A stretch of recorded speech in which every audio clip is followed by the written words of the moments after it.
If you can dream it, we can help you create it. Welcome to the You Create podcast, the show that teaches you how to take the power and flexibility of a Stepcraft 3D CNC system and turn your ideas into reality. So let your ideas flow, because we want to know, what will you create? Welcome to episode 4 of the You Create podcast. My name is Eric, and I'll be your host. And I want to take a second just to, again, thank everybody for joining me this week. And I want to thank you for the positive comments and feedback that I've been getting via email and on the website. I love doing podcasting. This is the second podcast that I actually do on a regular basis.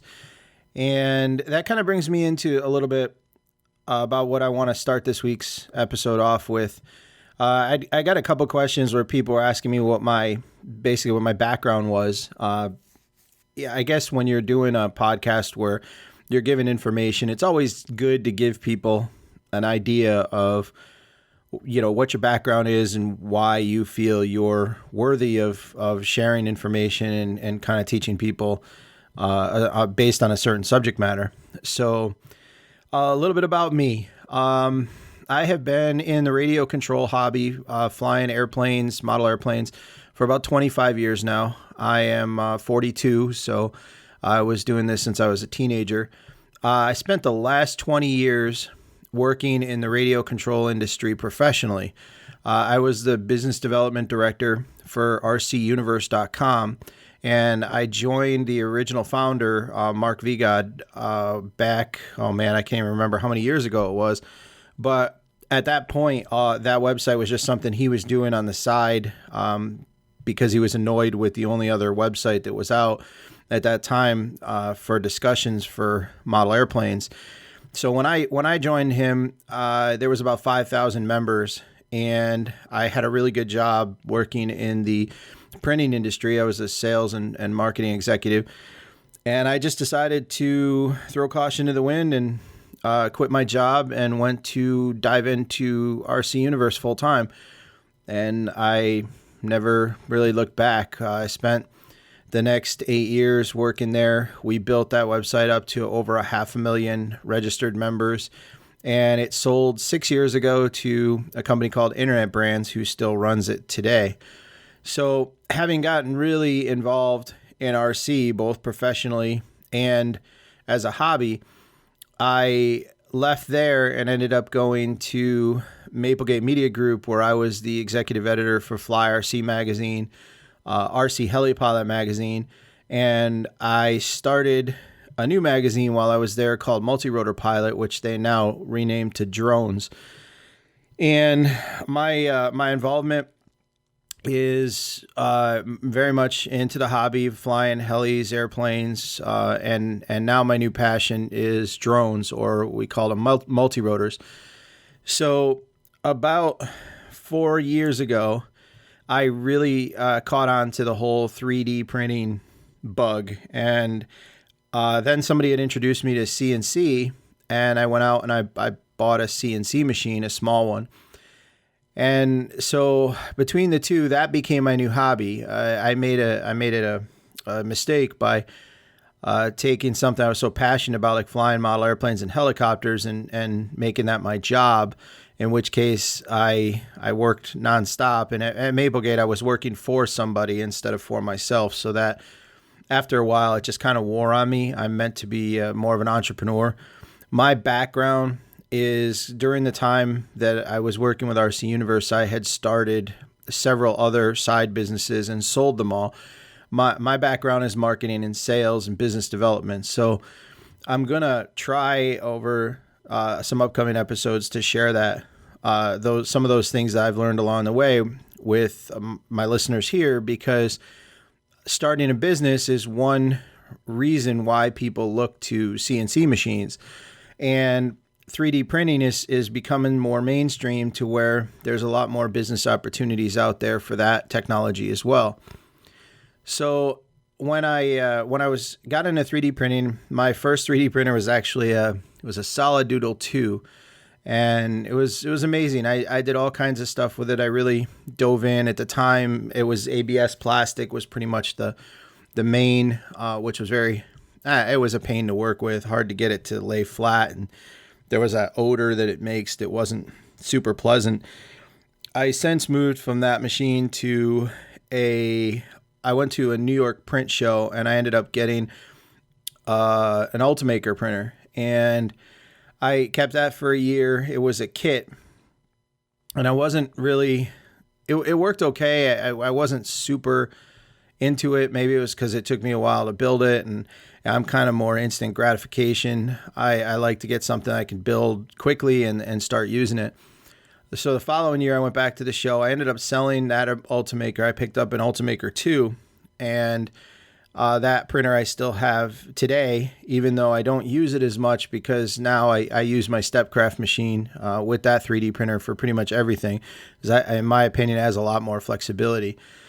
So I've also had, during that time, I've had a MakerBot. I had an old Lulzbot Taz. I had 2 Leapfrog Creator printers. So I'm very familiar with a lot of the technology that's out there, and I've learned a lot of tips and tricks along the way, which I'll be sharing in future episodes as we start talking more about 3D printing. Got involved in CNC. My first machine was a kit that was kind of cobbed together. It wasn't made by any one company. I bought a controller, bought some rails from another company, and kind of put it together. I ended up using a DeWalt router for it, and I started teaching myself all about stepper motors and controllers and software and how to design stuff, and that just became my new hobby. I kind of took the radio control stuff and put it aside, and that was my job, and CNC and 3D printing became my hobby. Then the evolution of drones came out, and I really got involved with that about 2.5 years ago. We got our first multi-rotor. I went out, I flew it. It had GPS. I was blown away by the fact it would just stay still in the air and all the possibilities for it. So we started a company called Aerial Drone Works. I have a couple of partners in that, and we've built that into a pretty sizable business. I'm more involved on the business development side and the marketing, so it's not an everyday thing for me.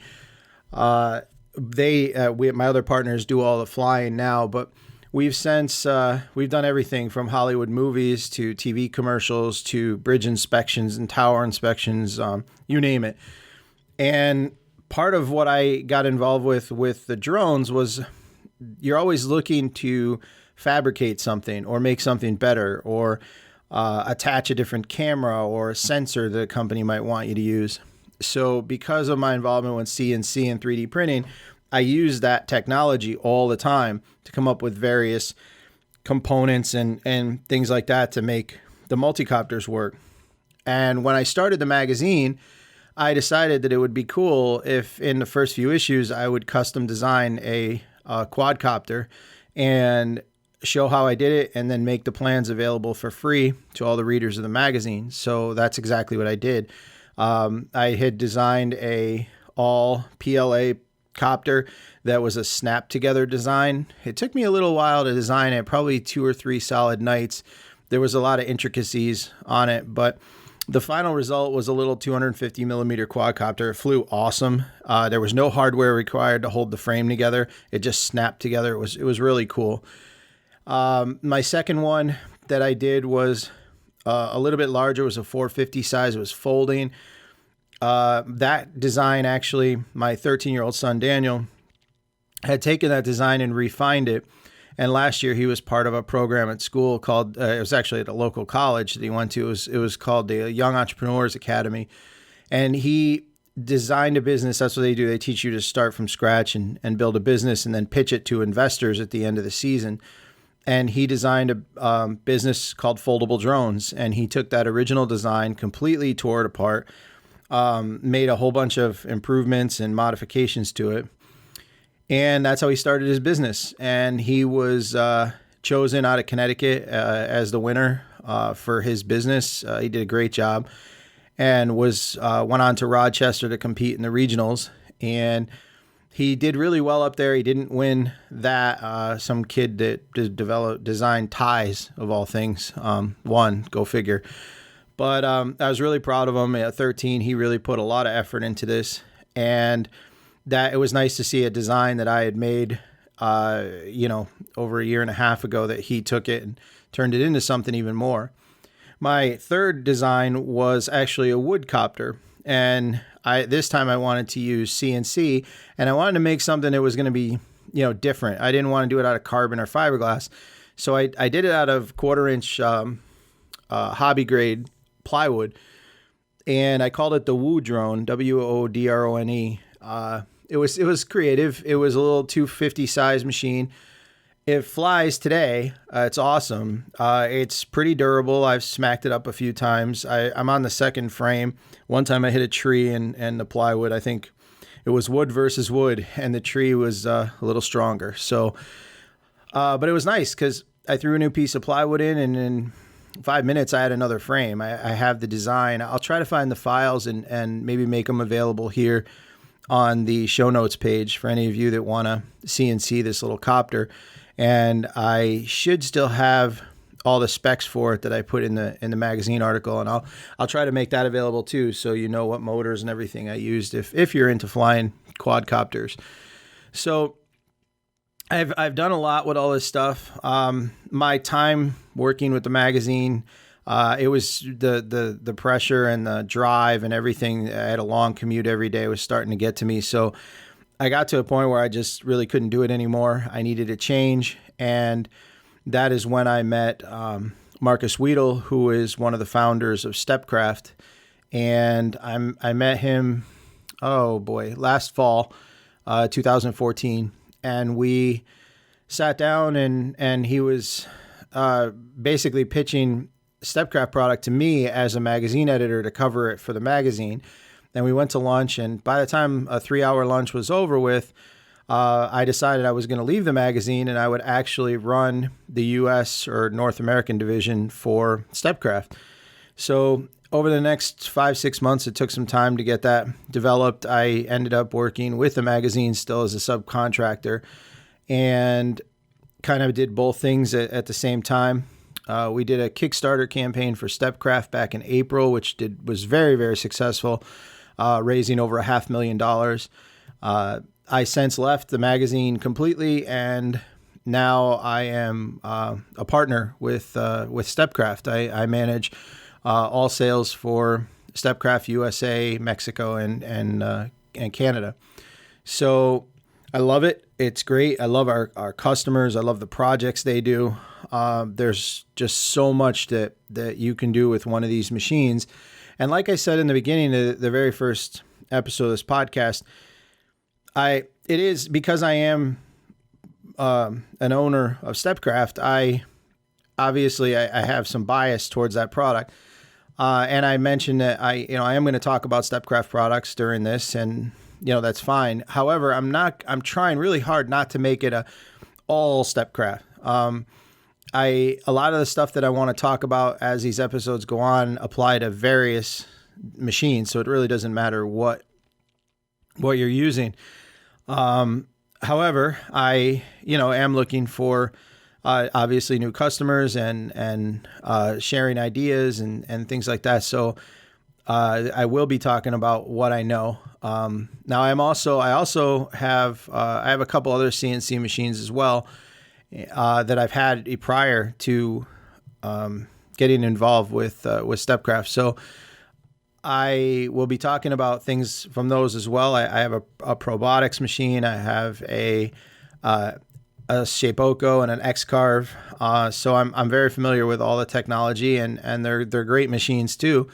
But again, there's reasons why I think certain things with a Stepcraft is an advantage. So you'll hear me talk about that, and I will try not to be so blatant about it in all the episodes. So anyway, that's a little bit about me. I still, like I said, I'm involved in our aerial drone works business. Multi-rotors and drones is still a passion of mine. It's become more of a hobby now that I've made 3D printing and CNC my business. So I still do a lot with that. Both my kids, my son Daniel's 13, my daughter Abigail's 9, and they both fly. So it's a really good family sport and activity. It still lets me design new things. I've got a couple copter designs that I'm working on now that'll be for CNC. When we started the magazine, we decided that we were going to start a podcast. One of my lead contributors, his name is Joe Papa. He lived about an hour from me, so we used to talk on the phone for a couple hours a night, a week, while we were making the magazine. And he and we just a technical amount of expertise that we were talking in these conversations. And one night I said, we ought to record this. And he said, sure, let's try it. So we went out and we bought a couple microphones. We used Skype.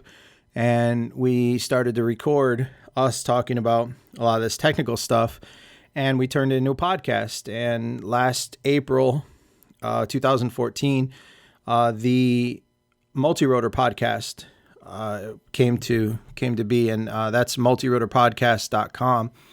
So we are on our 47th episode. We just recorded this week with close to 50,000 subscribers worldwide who listen to it. It's been downloaded over 700,000 times. And, we love doing it. I've learned a lot.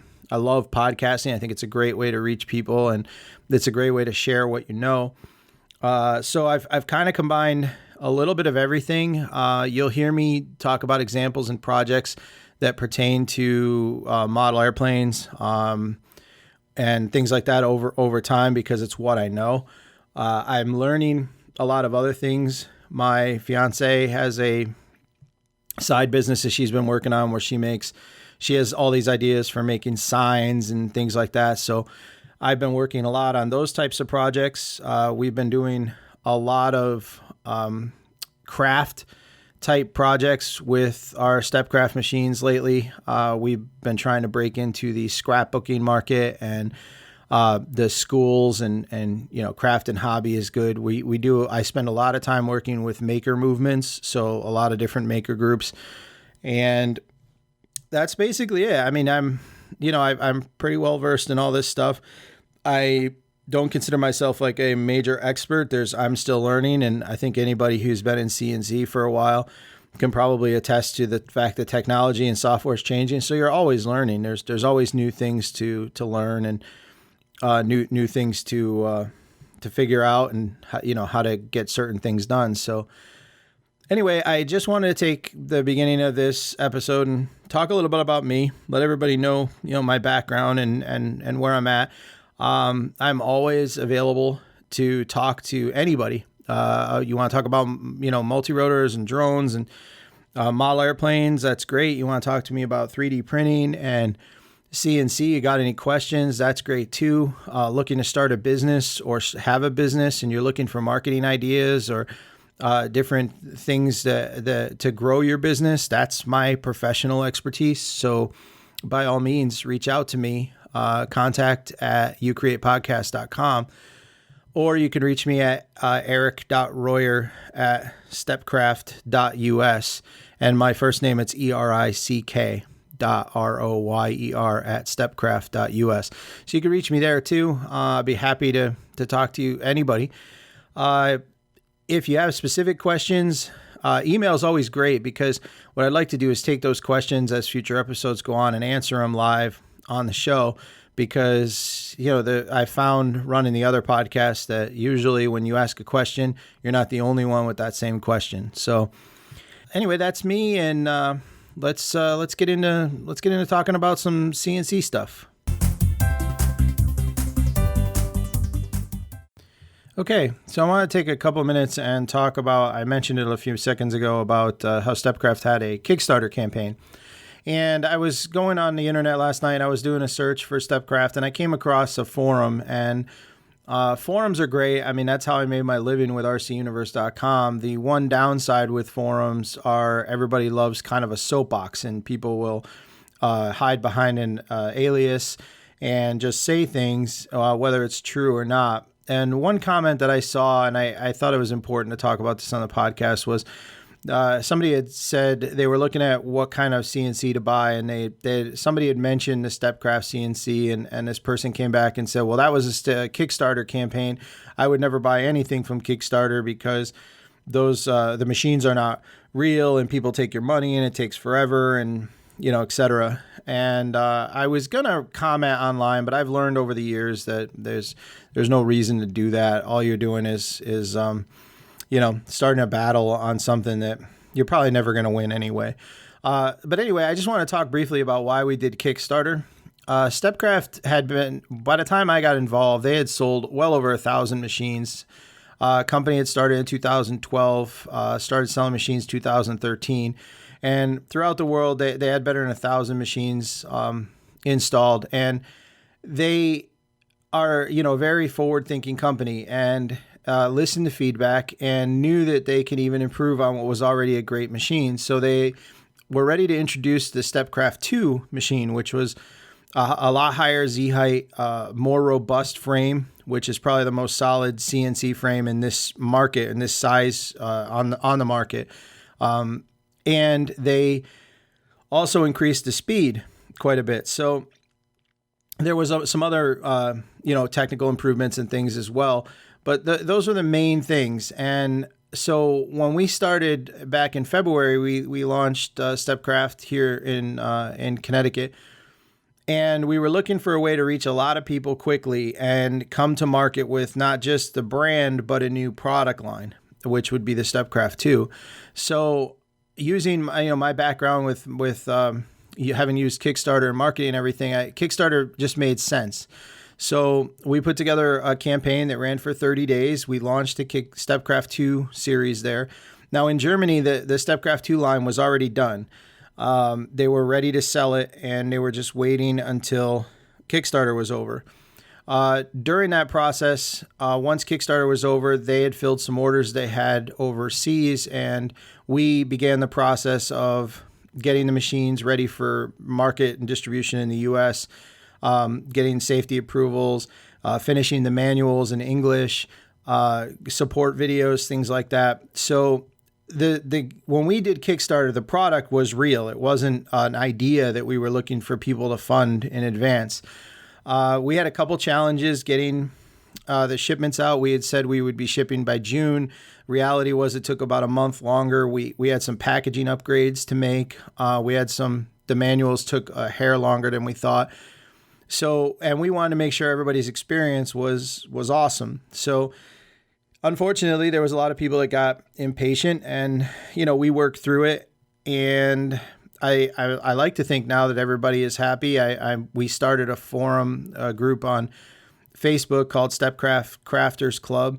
And I see every day people posting ideas and different designs that they've done and stuff. So, I know that everybody is happy or working towards it, and we're doing everything in our power. We've hired people here. Our support, we're trying to make it a top-notch support. So anyway, if you see something on Kickstarter, I'm a big advocate for Kickstarter. So if you see a project or something that has your interest on there, do a little research on the company. But in my experience, I want to say that close to 90% of all the projects that I've seen or I've backed have come through to fruition and exceeded the expectation that the Kickstarter campaign had presented. So, it's a great place to find some new ideas. Don't discount anything you see on Kickstarter. It's a great forum for people to launch a new business or a product. So the last thing I want to talk about this episode are spindles, specifically using a Dremel tool as a spindle on a CNC.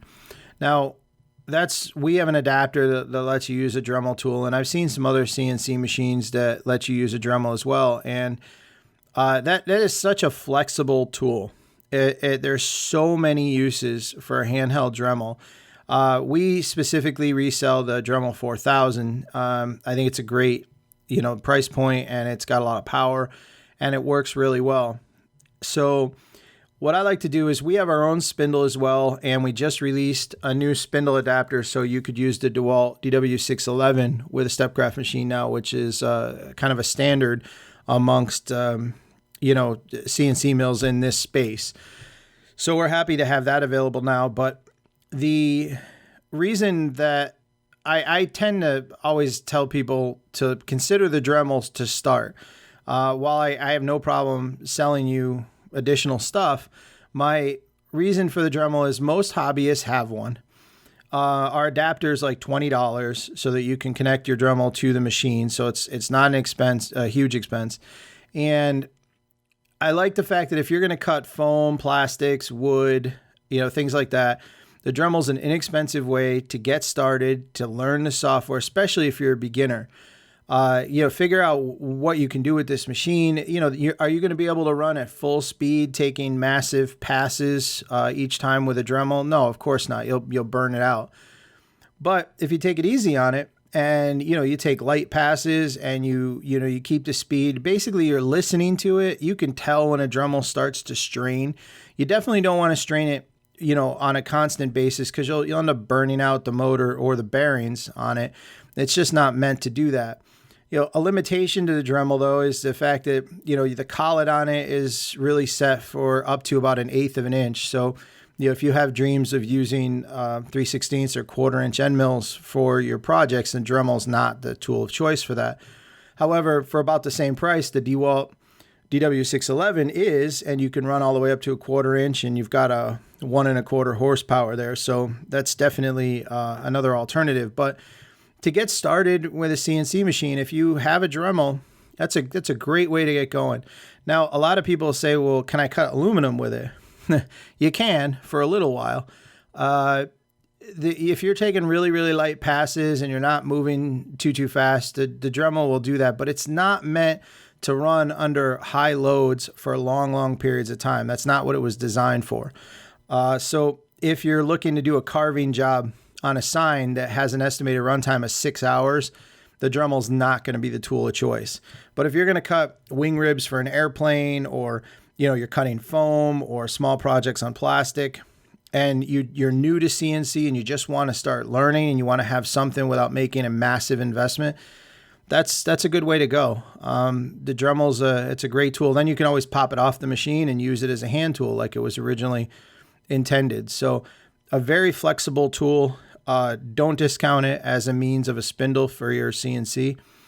And it just, there's a lot of options. You can go to Home Depot and there's tons of bits available.